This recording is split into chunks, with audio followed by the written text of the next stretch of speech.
Senovėje Lietuvoje, kai vaistinės dar nebuvo, žolininkai žinojo – varnalėša – kraujo valytoja nuo 100 ligų.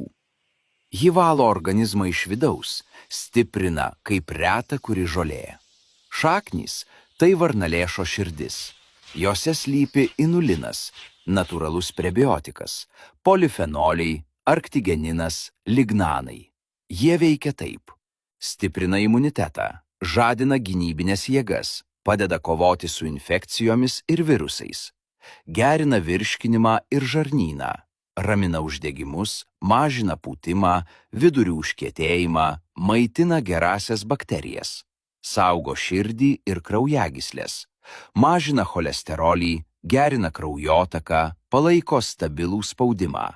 Stiprina kaulus, padeda kauptis vitaminui D ir mineralams, saugo nuo silpnumo ir lūžių, kovoja su uždegimais visame kūne, nuo sąnarių iki giliausių audinių.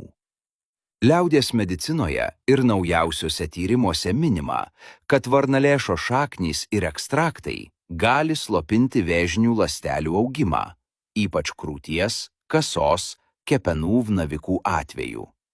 Ji naudojama kaip papildoma pagalba onkologijoje, stiprina organizmą po chemijos, mažina uždegimą, padeda atsistatyti.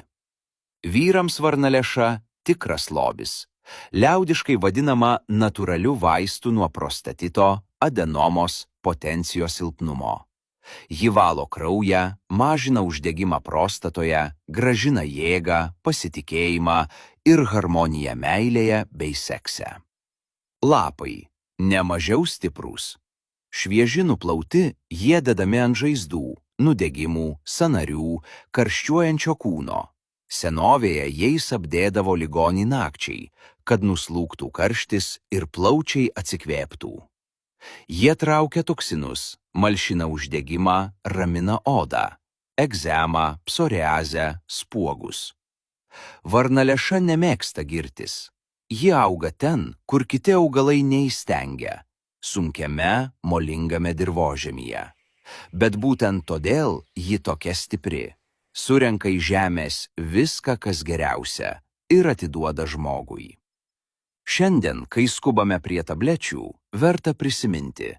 Kartais stipriausia medicina kyšo pakelėje, dideliais lapais, giliomis šaknimis ir labai sena išmintimi. Varnalėša ne piktžolė. Tai priminimas, kad gamta visada pasiruošusi padėti. Reikia tik sustoti, pasilenkti ir patikėti jos galia.